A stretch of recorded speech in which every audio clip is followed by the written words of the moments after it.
Okay, I'm back. Oh, Yeah, admitting everyone. yeah.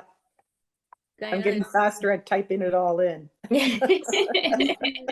Diana, didn't you share that that little cartoon kind of thing about, some of the wealthiest Mm. people, you know, Yeah, are the poorest people, all they have is yes, yes, right. yes, And that's the essence of all of it. yeah. Did So we what lose we're talking Sharon? about on page 201 is really there. The ego could be defined in this way: a dysfunctional relationship with the present moment, and that's inseparable from life. So if you're really deciding what kind of relationship you want to have with life, but you have to keep making that conscious decision over and over and over, because life keeps throwing you, really, did you mean that? Did you mean that? Mhm. I love where I was only reading it today, that part, and I didn't remember it from before, where he spoke about Stephen Hawking, and he said, commenting upon his life, he said, now with the help of the voice synthesizer, who could have wished for more? And like it's just like, I mean, it's so profound. Like it's, again, it's so, again, like I'm going through my life with my daily struggle, and I'm not in that feeling of surrender, but like it's amazing when it's still like, it's still great for me to read about that. It still brings something inside of me that reminds me of the importance of surrender, like, even though I'm not completely there. But um I just think that's incredible when people with such limitations find find like are able to just completely surrender. He Yeah. fathered 9 children too. Yeah. His story is so They're crazy. interesting. Like, I was just reading, I finished a few weeks back the Body Said No by Gabor Mate. I think I've mentioned it a few times in here, but they speak about his case in that, and they say that he was a bright student, but he was quite lazy. And like it was kind of him developing motor neuron disease that kind of prompted him to focus really incredibly much on his work. And he may not have, because like if anyone was asked before that, they would have said he's really bright, but like he doesn't really apply himself. So I just find that really interesting, because it is that thing of nothing is good and nothing is bad, it's the acceptance of the situation. And he might not have gone on to do what he did had this not happened to him.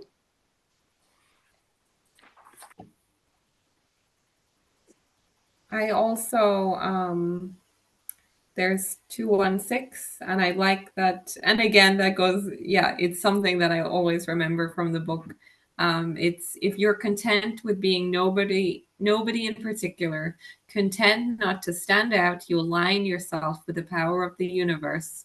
What looks like weakness to the ego is in fact the only true strength. This spiritual truth is diametrically opposed to the values of our contemporary culture and the way it conditions people to behave. And I just think the whole paragraph is so true, because we're always told, be special, go and do something. Yeah. I have the same color. I have yellow too.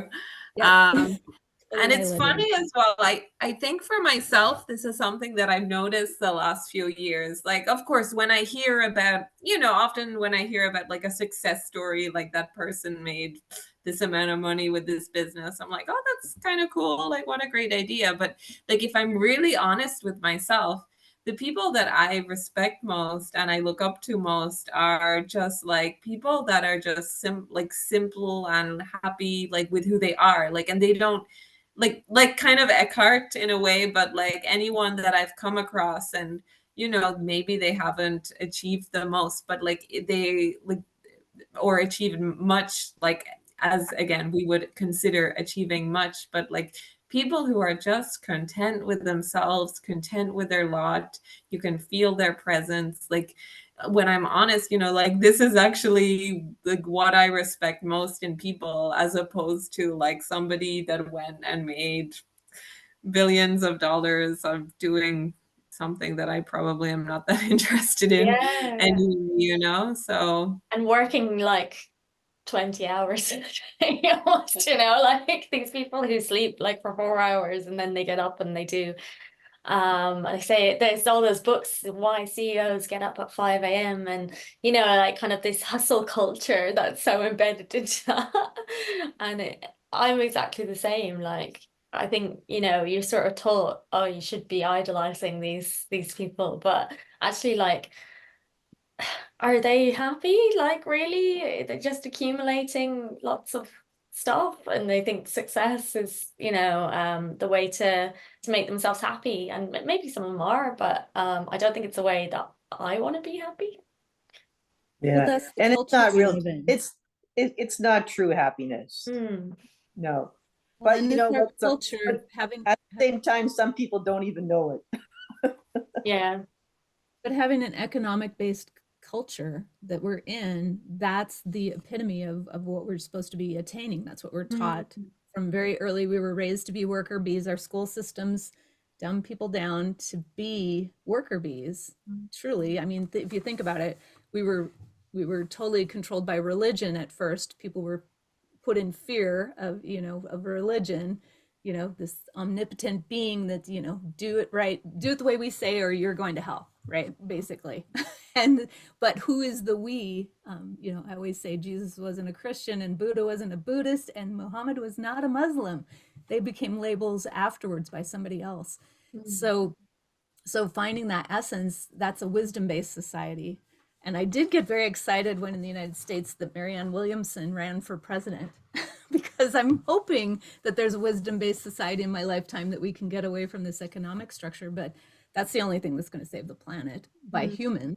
We're the pesticide here, or pests here, parasites. That's the word I was looking for on the planet. When we stopped for the 2 weeks of the pandemic thing and the earth started to heal itself. And so it's our thought processes and our monkey minds that seem to be, like there's no other animals, species, mammals on the planet that treat their place where they live as badly as we do. Yeah, that's so powerful. Mm-hmm. I think that's a really profound and interesting note to end on, unless anyone else wants to raise any quotes before we finish up today. Well, I just wanted to add that our next chapter is called The Discovery of Inner Space. And on the site, I put a link to a documentary my husband and I watched last night. And my God, it's 2 hours long. And I think if you watched on YouTube, it's I think it's broken into 4 parts. But it is so in alignment with Eckhart Tolle and Buddha and Krishnamurti and what we're going to read next, that I highly recommend. If you guys got time, please read it. It's just magic. Definitely. Or please watch it. I mean, it's so magic. Yeah. That sounds great. Thank you so much for sharing that. Yeah. You're welcome. I'm sorry. I actually did have one more quote because, like I said, the chapter was so great, and I No just. worries. But then also.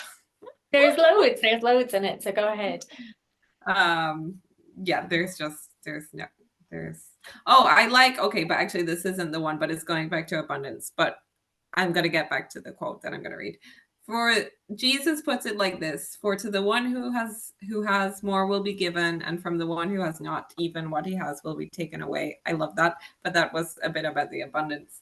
The last thing was again, so much in this chapter, the knowing yourself and knowing about yourself. And I think like kind of this resonates with me. I don't know why. And like, I know a lot of people go to therapy and I know a lot of people find it useful. And of course, like whatever people find useful, but I don't know, there's part of me, like I have gone a few times, but like not for long periods, only like a few sessions. And I never really found it very useful for me. But I think this is kind of the reason. Like, I think kind of what he says on page 192, I think maybe there's part of me that knows that it's not like it's knowing about myself. Like, I think there's something to that. But he says, he makes that example. You go to the psychologist for years, and then finally one day you have your book and you can go home and this is me. And then you're like, oh no, there must be something more. And he says on page 193, there is nothing wrong with psychoanalysis. Yeah. Sorry, it's an evening here. Or finding out about your past, as long as you don't confuse knowing about yourself with knowing yourself. Yeah. So. Very strong. And like coming in, because like obviously Anne-Marie knows I've been doing therapy for years. So like this is something we discuss a lot. Like, so like it's really interesting for me reading that, because I thought that explains it perfectly as well for someone. I'm interested in therapy and I like going to it and I find it helps me. But he explains it so perfectly, because I think when I first started going to therapy, I did have the idea that it would like cure me or sort me out in some way, shape, or form, through an understanding or through an uncovering of something. And like I always considered my mind to be very busy. So it was like a way for me to sort of sort through those thoughts and have that time to actually release the thoughts and then try to not think when I'm outside of it. It's kind of like having that, like that's what people journal as well for this similar sort of reason of like an info dump on your thoughts and then you try to separate yourself from them. But yeah, it really resonated with me because I haven't found that I've attained peace. I guess I was looking for peace, and that's what most people are looking for when they go to therapy. They're looking for a peace. And that is what everybody's looking for, 100%. yeah. The final answer is always peace. I'm looking for peace. And if I know more about myself, is that peaceful? No, exactly. Yeah. It's so interesting. And I think he summarizes it really well, is that you can know all about yourself, but it doesn't actually do anything. So, yeah. I also think that that's a really good present moment reminder whenever we feel we are disturbed by something, because often the mind will go analytical as to why is this happening? Like, what is the answer? And the answer is always peace. If we stop seeking why it happened, it just is. We get to the answer so much faster. Yeah, definitely. Peace. Yeah, that's what we want. And I think like society, going back to society teaching us things again, but society teaches us to be such like problem solvers, like problem solving is such like a great skill to have. And that really just trains your brain to overthink everything.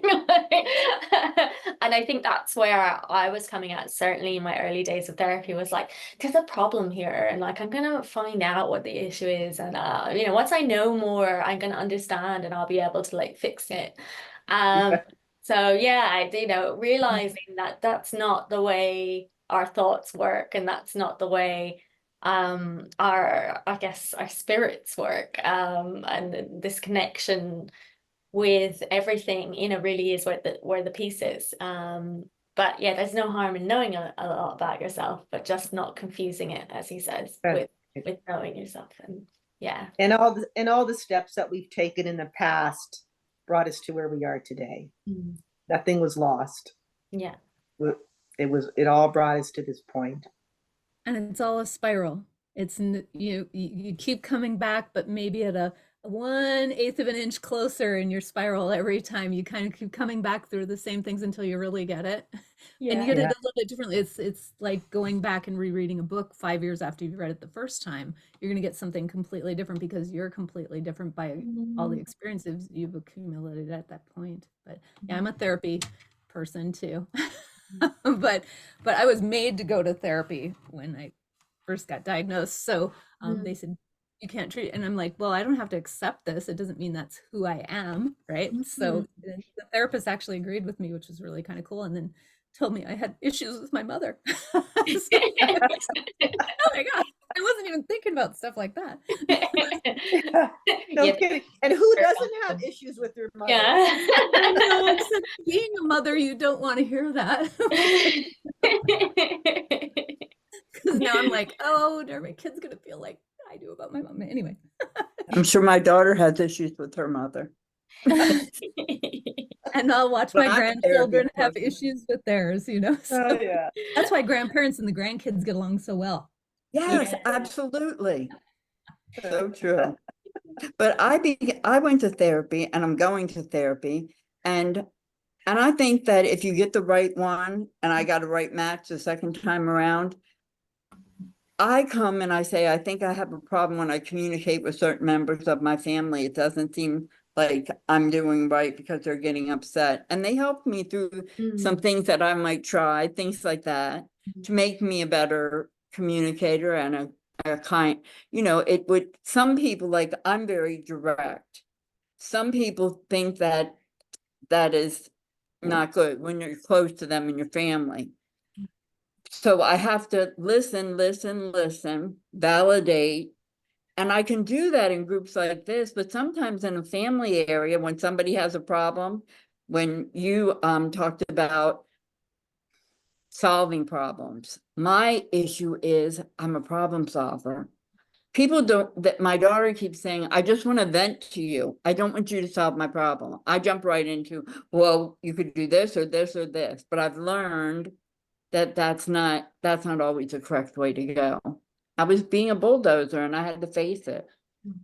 So sometimes there is something that is not the way you want it to be, but you can correct it. Yeah, definitely. And Sorry for that no, rant. that was beautiful. Thank you for sharing that, because that's the thing I do find as well, is that a lot of the concepts you come up against in therapy are similar to spiritual concepts that you come up against in this book. I would be like reading a paragraph and I'd be like, oh yeah, that's similar to like cognitive behavioral therapy, or that's similar to ACT therapy, and that's similar. It's just a different way of approaching it and phrasing it, but really the outcome and the approach is kind of the same, like if you were to boil it down. So I think it's like almost the different religions or the different ways of approaching a problem, and you can approach problems through cognitive means as well. For me, I found it really important when I was younger, and I used to think like everyone, I used to think like when people would say things to me, and it's kind of like what you're saying about being direct, when people were direct with me, I used to take it too personally. And then I worked on that in therapy, and it was seeing things from the other person's perspective, and that really helped me. So there's definitely a lot of great things you can get out of therapy. Yeah. And Sharon, Oh, there's your dog. He's so cute. I love him. I saw all his pictures. He's a He superstar. had to come up and give you a kiss. What a sweetheart. and if I can just add one more thing to that too, Sharon, like, a really famous saying as well is be careful. We have to be careful about how much suffering we take away from other people, because we just might be taking away their only chance to freedom. Oh my gosh, that's profound. So on a funny note, the next time your daughter comes to complain, pat her on the back and just say that good suffering is very good. She'll understand because she's on a path also. That's right. That's why the sutras are short. They're very brief because they never give the answer. They just point people in their right direction to find the answer themselves. Yes. Yeah. Yep, that's a true answer, and that's very helpful to me. Thank you. Oh, you're welcome, my friend. So beautiful. Thank you so much for sharing, everyone. Yeah. So we'll leave it there today, and we'll see you next week for the next chapter. All right. See you next week. Thanks, everyone. See you all. Bye. Thanks, everyone. Bye. Take care. Bye. Have a great week. Bye.